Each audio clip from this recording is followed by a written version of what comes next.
Namaskar, I am Apurva Choudhury, your new logic and philosophy teacher. Okay, congratulations as you all are promoted to HS second year and all the best too. Okay, first of all, I would like to introduce you to the syllabus first. See, this is your syllabus, logic and philosophy. Unit 1, nature of inductive inquiry, various kinds of induction. Okay, we start from unit 1. In the unit 1, you have inductive inquiry, nature of inductive inquiry, various kinds of induction. Okay, so I hope you guys recollect something from the term inductive. কারণ তোমরা দেখে নাও একটু nature of inductive inquiry, এটা দেখে আমরা মনে করতেই পারবো যে ইন্ডাকটিভ ওয়ার্ডটার সঙ্গে আমরা সবাই পরিচিত, because you all know that inductive, it is a kind of inference. As we all know, inference is of two kinds, inductive and deductive. So one more thing, don't be confused. See, the various kinds of induction. The term induction and inductive is the same thing. Confuse হবে না। Induction এবং inductive মানে same জিনিস, এবং deduction আর deductive মানে same জিনিস। So start করার আগে আমরা ইউনিট ওয়ানটা স্টার্ট করার আগে আমরা একটু ইনফারেন্সটা একটু জেনে নেব। যেহেতু ইন্ডাকটিভ ইনকোয়ারি বা induction, it is related to inference, it is a kind of inference. So আমাদের ইনফারেন্সটা একটু জেনে নেওয়া দরকার। আশা করছি তোমাদের মনে আছে ইনফারেন্সটা কী ছিল বা ইনফারেন্স কি বোঝাতে চায়। ওকে, দেখো, reasoning is the main subject matter of logic.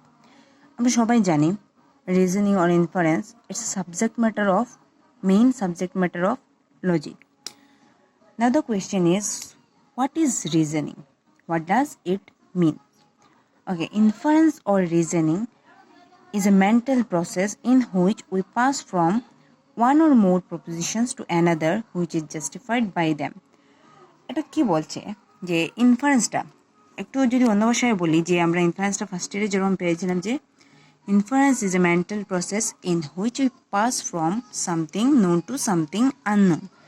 ওকে, ইনফারেন্সে কী হয়, দেখো, যে আমরা কোনো একটা জিনিস জেনে, কোনো একটা অল্প কিছু জেনে, ওই অল্প নলেজ থেকে যখন ওইটাকে নিয়ে কাজ করে একটু বেশি কিছু জানবো, একটু থেকে যখন আমরা বেশিতে যাই, একটু জানা থেকে একটু বেশিতে জানা, একটু দেখা থেকে আর একটু বেশি করে দেখা, ওই যে প্রসেসটা হয় না, ওই প্রসেসটাকে বলে ইনফারেন্স। ওই ইনফারেন্সটা নিয়ে তোমাদের প্রথম ইউনিটটা পুরোটাই বেস করে। Your unit 1 is based on inductive inference. Okay, so inductive inference. Now come to the point, inductive inference. What is inductive inference? See, inference is of two kinds, deductive and inductive. দেখতে পাচ্ছ নিশ্চয়ই, inference number 1 deductive inference, number 2 inductive inference. Okay, তো ওই জিনিসটা একটু দেখি আমরা, deductive ইনফারেন্সটা কি অ্যান্ড ইন্ডাকটিভ ইনফারেন্সটা কি। সে deductive inference is that inference in which the conclusion can not be more general then the premises. Okay, এখানে একটা নতুন জিনিস আমরা পাচ্ছি, কনক্লুশন অ্যান্ড প্রেমিস। তোমরা ওইগুলো ফার্স্ট ইয়ারে পেয়েছো, আমি আশা করছি ওইগুলো মনেই আছে, প্রেমিস কি কনক্লুশন কি, তবুও একবার বলে নিই। এই পেজে একটু দেখো, argument. When an inference is expressed in language, it is called an argument. An argument consists two parts. So argumentটা বুঝতে পারলাম যে আর্গুমেন্টটা এক্স্যাক্টলি কি। যখন আমরা কোনো ইনফারেন্সকে ল্যাঙ্গুয়েজের থ্রু বুঝাবো, এক্সপ্রেস করব, তখন ওইটাকে বলে আর্গুমেন্ট।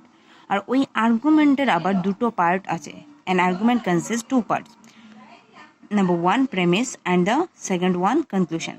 এখন হলো প্রেমিস কোনটা আর কনক্লুশন কোনটা কি করে বুঝবে। Number 1 premise, the given proposition. So premise বলতে আমরা কি বুঝি? The proposition which is given, the given proposition is known as premise, and the drawn proposition which we are drawn, the drawn proposition is called conclusion. Premise কোনটা? দেখো, যে প্রপোজিশনটা already দেওয়া হয় ওইটাকে বলে প্রেমিস, আর যে প্রপোজিশনটা আমরা তৈরি করব ওইটাকে বলে কনক্লুশন। সো এইটাই বলছে যে ডিডাকটিভ ইনফারেন্সে, আবার যাই আমরা ডিডাকটিভ ইনফারেন্সে, দেখো ওইখানে কি হয়। Deductive inference is that inference in which conclusion can not be more general than the premises. এক্সাম্পলটা দেখলে নিশ্চয়ই তোমরা একটু বুঝতে পারবে। For example, all men are mortal, Ram is a man, therefore Ram is mortal.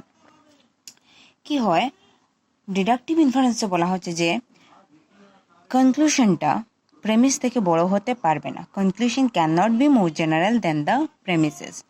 এর মানে কি, যে আমরা প্রেমিস যে দেওয়া আছে, all men are mortal, Ram is a man, এই যে দুটো প্রেমিস, এই দুটো তো প্রেমিস যেটা দেওয়া proposition. all men are mortal, Ram is a man, therefore Ram is mortal. So এই যে প্রেমিসগুলো আছে, নাম্বার 1, নাম্বার 2, প্রেমিসগুলো থেকে কনক্লুশনটা কখনো বড় হতে পারবে না। মানে কি, যদি আমাদের প্রেমিস পার্টিকুলার হয়, কনক্লুশনটা কখনো জেনারেল হতে পারবে না। আমরা তো লজিক্যাল ল্যাঙ্গুয়েজে এটাই জানি যে পার্টিকুলার অ্যান্ড জেনারেল প্রপোজিশন দুই ধরনের, পার্টিকুলার অ্যান্ড জেনারেল। এখানে কি হয়, পার্টিকুলারটাকে আমরা ছোট হিসাবে জানি আর জেনারেলটাকে আমরা বড় হিসাবে জানি। সো পার্টিকুলার দিকটা আগে বুঝি। যদি আমরা সাম কোনো কিছু অল্প কিছু নিয়ে, সাম, এ ফিউ, এইগুলো নিয়ে কথা বলি, একজন বা দুজন এইভাবে যদি কিছু একটা কথা বলি, তখন ওটাকে বলে পার্টিকুলার প্রপোজিশন। আর জেনারেল প্রপোজিশন কখন হয়, যখন আমরা অল বলি, লাইক অল ম্যান আর মর্টাল, তখন ওটা হলো general proposition. Say premise 1 is general, all man R mortal, second one is particular, Ram is a man, therefore Ram is mortal. So premise যদি আমার ইউনিভার্সাল হয়, প্রেমিস যদি general proposition হয়, তাহলে আমার কনক্লুশনটা জেনারেলি হতে হবে বা পার্টিকুলার। কিন্তু যদি আমার প্রেমিসগুলো পার্টিকুলার হয়, মানে ডিডাকটিভ ইনফারেন্সের মতে যদি প্রেমিস পার্টিকুলার হয়, তাহলে আমার কনক্লুশনটা কখনো জেনারেল হতে পারবে না। এটাই তো বলছে conclusion can not be more general then the premises. তার মানে কি, যদি প্রেমিসগুলোই পার্টিকুলার থাকে তাহলে কনক্লুশন কী করে জেনারেল হবে, যেহেতু এটা রুলের এগেনস্ট, ডিডাকটিভ ইনফারেন্সের রুলের এগেনস্ট। তো আশা করছি তোমরা বুঝতে পারছো ডিডাকটিভ ইনফারেন্স কী বলছে। Next C inductive inference or induction. Induction মানে ইন্ডাকটিভ ইনফারেন্স, ওইখানে আবার দেখে নাও ডিডাকটিভ ইনফারেন্স মানে ডিডাকশন। ওকে, তো inductive inference is that kind of inference in which the conclusion is more general than the premises. এখানে ঠিক উল্টোটা বলছে, ডিডাকটিভ ইনফারেন্সের ঠিক অপোজিটটা। যেমন Ram is mortal, Hari is mortal, Jadu is mortal, therefore all men are mortal. See the proposition, premises. এই প্রেমিসেসগুলো কি? all the premises are particular premises. See, Ram is mortal, Hari is mortal, Jadu is mortal. All the premises are particular and the conclusion is general. All men are mortal, it is a general proposition.